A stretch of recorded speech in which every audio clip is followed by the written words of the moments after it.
आम्हाला मंत्री व्हायला लागले, नंतर मग पालकमंत्री व्हायला लागले। ते 3 जणांचं सरकार असल्यामुळे थोड्या कसरती सरकारमध्ये आल्या, पण आपल्या आशीर्वादाने पुन्हा 4थ्या वेळेस शपथ घेण्याची संधी मला मिळाली। मंत्री होण्यामध्येही फार यावेळेस कसरत होती। याचं कारण सुनील भाऊंना माहिती आहे की मागच्या वेळेस 4.2% एक मंत्री होत होता, म्हणजे 4 आमदार जरी असले त्याच्या मागे एक मंत्री होता। यावेळेस एवढी बंपर मेजॉरिटी आली की 7.2, म्हणजे तिथे सुद्धा एवढी कॉम्पिटिशन झाली की मंत्री होण्याकरता सुद्धा प्रत्येक जिल्ह्यामध्ये बरेच सिनियर आमदार होते। आता आपल्या महाराष्ट्रामध्ये जवळपास 70 आमदार असे आहेत की ते 3-3 वेळेस निवडून आले, जवळपास 40 आमदार असे आहेत की ते 4-4 वेळेस निवडून आले, आणि आम्ही 20 आमदार असे आहेत की आम्ही 5-5 वेळेस निवडून आलो। त्याच्यामुळे मंत्री होईल की नाही होईल याची गॅरंटी मला नव्हती। पण ज्यावेळेस DCM होण्याकरता शिंदे साहेबांनी नकार दिला त्यावेळेस टीव्हीवर बातम्या चालत होत्या, पण आम्ही सगळ्यांनी DCM सरांना विनंती केली की आपण सत्तेमध्ये असलं पाहिजे, कारण की एकनाथ शिंदे नावाच्या चेहऱ्याने हे सरकार येण्यामध्ये फार मोठी ताकद होती।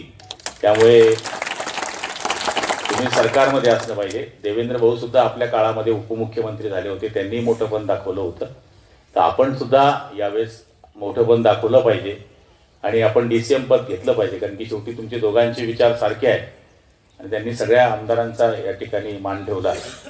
आणि मला सांगायला अभिमान वाटेल की बरेच लोक लॉबिंग करायला गेले डॉक्टर साहेब, पण आमची सगळी मंडळी ते बसली आहे, ते बरेच लोक सांगायचे, रमेश आप्पा सुद्धा साक्षीदार आहे, पण मला आमची मंडळी सांगायची भाऊ जा तुम्ही काहीतरी सांगा, तर मी काही कधीच त्यांच्याकडे गेलो नाही, कारण की ज्या माणसाला पद द्यायचे असतात त्याला किती टेन्शन असतं हे आपल्याला सगळ्यांना माहिती आहे। तर त्यांनी विश्वास ठेवला आणि पुन्हा माझ्या गळ्यामध्ये 3ऱ्या वेळेस कॅबिनेट मंत्री मनाची संधी मला मिळाली, आणि तेही तेच खातं। कदाचित राज्यामध्ये हे पहिलं उदाहरण असेल की उद्धवजींच्या सरकारमध्येही पाणी पुरवठा, त्याच्यानंतर शिंदे साहेबांच्या सरकारमध्ये पाणी पुरवठा, आता देवेंद्रजींच्या सरकारमध्येही पाणी पुरवठा, म्हणजे अशी कदाचित पहिली संधी आहे। आणि माझ्या माहितीप्रमाणे 2nd फेजमध्ये पालकमंत्री होणार सुद्धा मला वाटतं जिल्ह्यामध्ये ही पहिली वेळ असेल की मी 5 वर्ष सलग पालकमंत्री झाल्यानंतर पुन्हा पालकमंत्री होण्याचा मान मला तरी असं वाटतं की फार कमी लोकांना या ठिकाणी मिळालेला आहे। तर याच्यामध्ये आपल्या सगळ्यांचे आशीर्वाद। यावेळेस रुमरच तशी होती की आपलं काही निवडून येण्याची स्थिती नाही, पण जेव्हा आम्ही राजू भाऊ सांगितलं तसं जेव्हा आपण रॅलीमध्ये फिरायचो तेव्हा मला कॉन्फिडन्स होता की आपण निवडून येऊ आणि 100% निवडून येऊ। पण बरेच फॅक्टर झाले, पण मला सांगायला अभिमान वाटेल की ज्या समाजाचं भांडवल देवकरप्पांनी केलं त्या समाजाने मला 45% मतं दिली, मराठा समाजाने।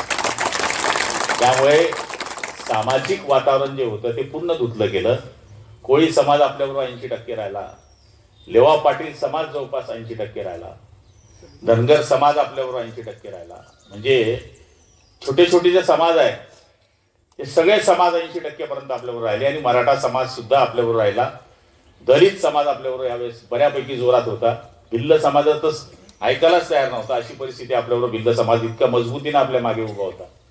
त्यामुळे हा जो विजय आहे हा निश्चितपणाने सामाजिक आपल्याला स्वाभिमान वाटणार आहे, पण आपल्याला मोठ्या समाजाने मोठे आशीर्वाद दिलेले आहेत, त्यांचे सुद्धा आभार मानण्याचा हा कार्यक्रम